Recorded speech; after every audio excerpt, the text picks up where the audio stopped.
Hello and welcome back to Voyage of a Time Wanderer. Today I am here to share some of my favorite quotes from books that I read in 2020 and 2021.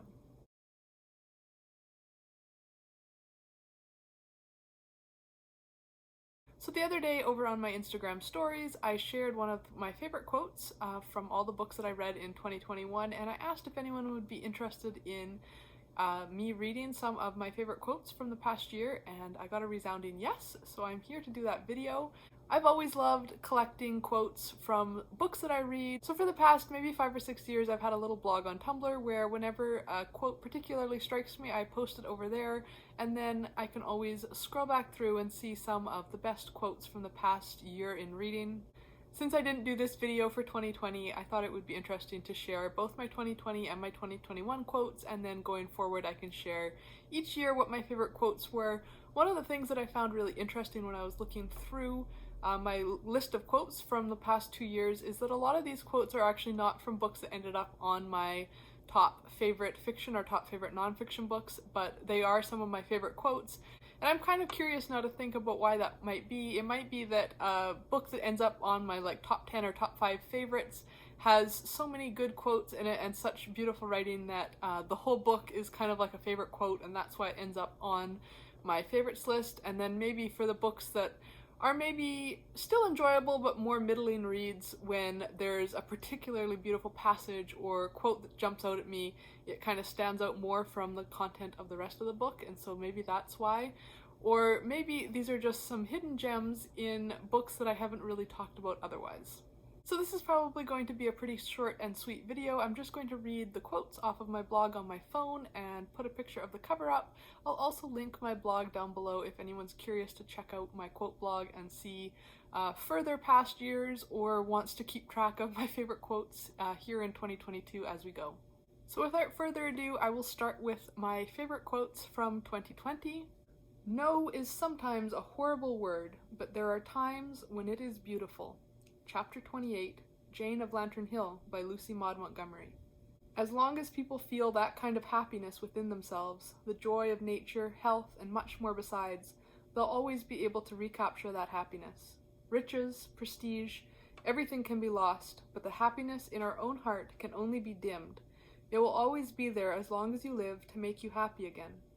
Whenever you're feeling lonely or sad, try going to the loft on a beautiful day and looking outside. Not at the houses and the rooftops, but at the sky.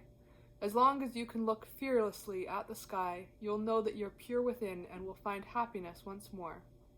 23rd of February, 1944. The Diary of a Young Girl by Anne Frank.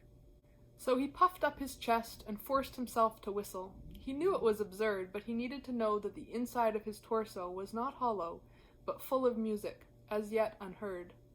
Chapter 5, In Paris with You by Clémentine Beauvais, translated by Sam Taylor.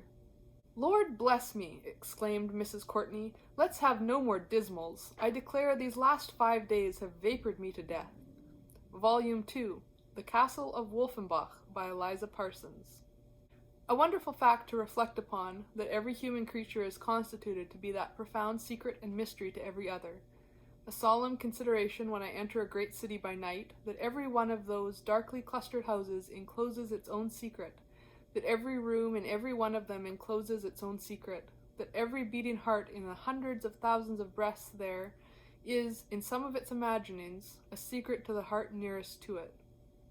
Book 1, Chapter 3, A Tale of Two Cities by Charles Dickens.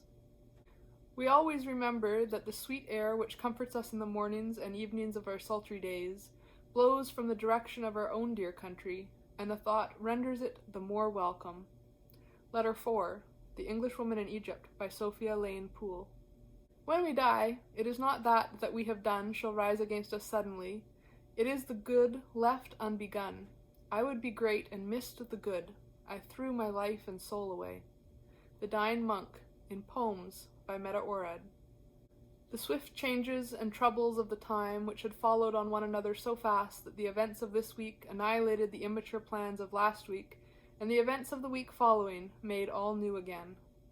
Book 2, Chapter 24, A Tale of Two Cities by Charles Dickens. We need a community that supports and helps us, in which we can help one another to keep looking ahead. How important it is to dream together. By ourselves, we risk seeing mirages, things that are not there. Dreams, on the other hand, are built together. Paragraph 8, Introduction, Fratelli, Tutti, by Pope Francis. So those were all of my favorite quotes from books that I read in 2020. And now we will get into my favorite quotes from 2021.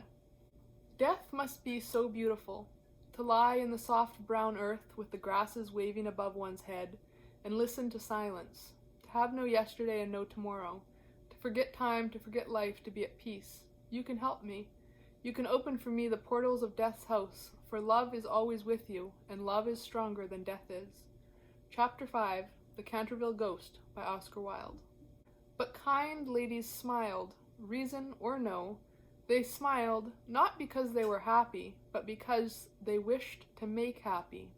Chapter 9, The Enchanted April, by Elizabeth von Arnim. There's not the smallest orb which thou beholdest, but in his motion like an angel sings, still choiring to the young-eyed cherubins. Such harmony is in immortal souls, but whilst this muddy vesture of decay doth grossly close it in, we cannot hear it. The Merchant of Venice, Act 5, Scene 1, lines 58 to 63, by William Shakespeare. Already, womanlike, she had taken him under her wing, and henceforward the minutest detail of his existence would be more precious to her than anything on earth. Chapter 15, The Romance of a Shop, by Amy Levy. The human race settles on terms with every plague in the end, the doctor told her, or a stalemate at the least. We somehow muddle along, sharing the earth with each new form of life. Part 4, The Pull of the Stars, by Emma Donoghue. Of all life's pleasures, only love owes no debt to death. Page 320, The Red Tent, by Anita Diamant. I died, but I did not leave them. Benia sat beside me, and I stayed in his eye and in his heart. For weeks and months and years, my face lived in the garden, my scent clung to the sheets. For as long as he lived, I walked with him by day and lay down with him at night. When his eyes closed for the last time, I thought perhaps I would finally leave the world, but even then, I lingered. Chiffre sang the song I taught her, and Kaya moved with my motions. Joseph thought of me when his daughter was born. Gira named her baby Dina. Ramos married and told his wife about the mother who had sent him away so that he would not die but live. Ramos's children bore children unto the 100th generation. Some of them live in the land of my birth, and some in the cold and windy places that Wernrow had described in the light of my mother's fire. There is no magic to immortality.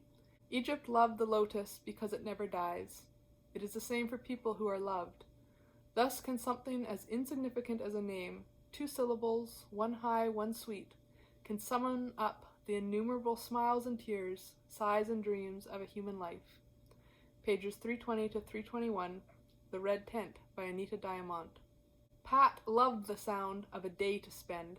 It sounded so gloriously lavish to spend a whole day, letting its moments slip one by one through your fingers like beads of gold.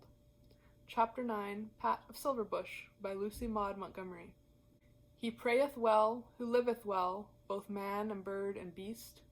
He prayeth best, who loveth best, all things both great and small.